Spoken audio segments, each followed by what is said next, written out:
नमस्कार. आमच्या वेळी असं होतं. ह्या सीझनमध्ये खरं तर मी गेले 2 दिवस छान, म्हणजे खरं तर गुढीपाडव्यानंतर असं आपण म्हणूयात, छान आंब्याचा आमरस करायचा रोजचा माझा नेम असतो. आणि तो करत असताना मला माझ्या लहानपणी आम्ही आमच्या कुंदात्या, माझ्या एका आत्याकडे NDAला गोल मार्केटला आम्ही सुट्टीत राहायला जायचो. त्यावेळच्या आंब्याच्या लयलुटीची आठवण झाली. खरं सांगू का, आमच्या लहानपणी साधारण सगळ्याची आढीच असायची. म्हणजे फटाक्याची सुद्धा आढीच घालायचो आम्ही कॉट खाली. म्हणजे माझा एक वेगळा भाग, बहिणीचा वेगळा, भावाचा वेगळा, असं सगळं कॉट खाली रचलेलं असायचं. म्हणजे तुम्हाला ते केवढं असायचं हे समजत असेल. आंब्याच्या सुद्धा आढ्याच्या आढ्या असायच्या. अशा एका जागी त्या पुरायच्या नाहीत. एक दिवस सगळा आमचा कच्चे आंबे वेगळे, त्यानंतर थोडेसे, अशा पद्धतीने त्या आढ्या रचल्या जायच्या. केळीचे घड यायचे. तुम्हाला काय सांगू, काय रंग होते केळीच्या घडात सुद्धा.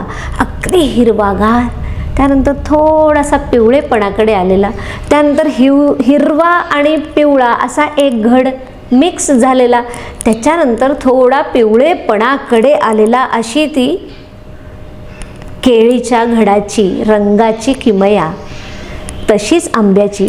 जांभळाच्या म्हणाल तर टोपल्याच्या टोपल्या यायच्या. हां, द्राक्ष वगैरे काही आमच्याकडे अशी कधी आली नाहीत. पण कुंदात्याकडे आम्ही जेव्हा जायचो तेव्हा तुम्हाला सांगू, इमॅजिन करा, खूप मोठं ग्राउंड, त्याच्यासमोर ते लाकडी फळ्या असलेले 2 झोपाळे आणि एक सीसॉ. हे अगदी तिच्या घराच्या समोरच. घर म्हणाल तर ह्या लोकांच्या मोठ्या क्वार्टर्स. मला आठवत आहे तसं 6 आंब्याची झाडं असलेला तिचा तो क्वार्टर. आणि कल्पनेच्या पलीकडे म्हणजे मोगऱ्याचं कंपाऊंड.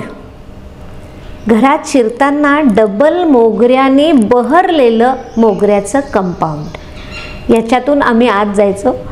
आणि आंब्याचं सुख म्हणाल तर भूक लागली, आंबा खा.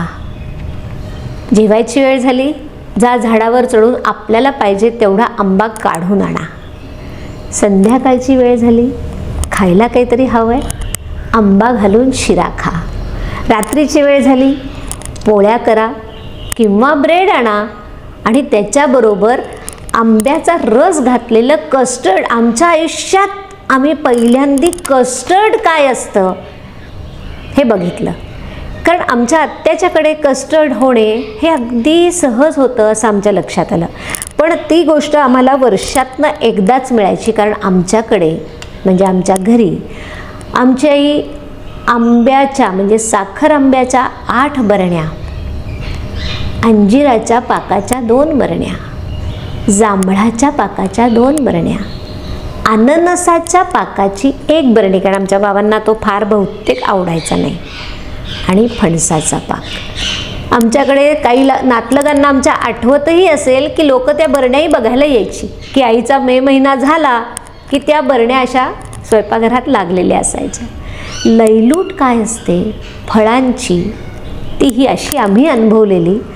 आज मी 2 डझन वगैरे आंबे आणते आणि त्याचा थोडा थोडा आमरस करून आम्ही सगळेजण, म्हणजे मला खरंच वाईट नाही वाटत त्याचं, पण गंमत वाटते की आम्ही झाडावर चढून जेवढा आंबा आम्ही आमचा काढू तो आंबा आमचा.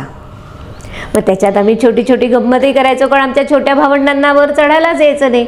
मग आम्ही वरतीच मनसोक्त आंबे खायचो. आणि मग ती कोय जी असते ती पुन्हा त्या सालामध्ये अशी छान खोचायची, असं थोडासा तो फुगवायचा आणि त्याला आवाज द्यायचा की ये लवकर ये, मी इथे आंबा टाकते. आणि आपण वरनं आंबा टाकायचा, तो जो सुसाट धावत यायचा की त्याला वाटायचा आंबा मिळतोय म्हणून. आणि मग त्याच्यात काही नसायचं. असा सुद्धा द्वाडपडा. मग ती छोटी भावंडं रडायची, मग आपण बोलणी खायचो. असं करत करत सगळे पेटीकोट, सगळे फ्रॉक आम्ही जेव्हा मे महिना संपवून आमच्या घरी यायचो तेव्हा त्याला असा थोडासा आंब्याचा सुगंध, थोडासा झाडाचा सुगंध, त्या आंब्याच्या वृक्षाच्या पानांचा सुगंध आणि त्या NDAतल्या एकूणच ओल्या खूप झाडी असलेल्या, भरपूर खेळणं झालेल्या अशा सगळ्या गोष्टींचा वास घेऊन आम्ही आमची ती कपड्यांची बॅग भरून पुण्यामध्ये यायचो. खूप दिवस आम्ही त्या कस्टर्डमध्ये, त्या गोटी आंब्याच्या झाडांवर, त्या गोटी आंब्याच्या झाडाच्या फांदीवर शशांक दादा आम्हाला झोका द्यायचा. एकदा चांगला मोहर आलेला असलेल्या फांदीवर झोका घेत असताना ती फांदी पडली आणि आम्हीही सगळे खाली पडलो. त्यानंतर मला आत्याने एक फटका दिल्याचं आठवतंय. आम्हाला लागलं की नाही ह्यासाठी नाही, तो आंब्याचा मोहर सगळा ते फांदी तुटल्यामुळे वाया गेला अशी पण आम्ही बोलणी खाल्ली, मार पण खाल्ला. पण तो जो आंबा आम्ही खाल्ला त्या चवीची, त्या अनुभवाची, त्या आंब्यांच्या झाडाची सर आज कशालाही नाही. आणि ती जी तृप्तता आहे ती आज सुद्धा आम्हाला पोटभर आंबा खाल्ल्याचं समाधान देते. नमस्कार.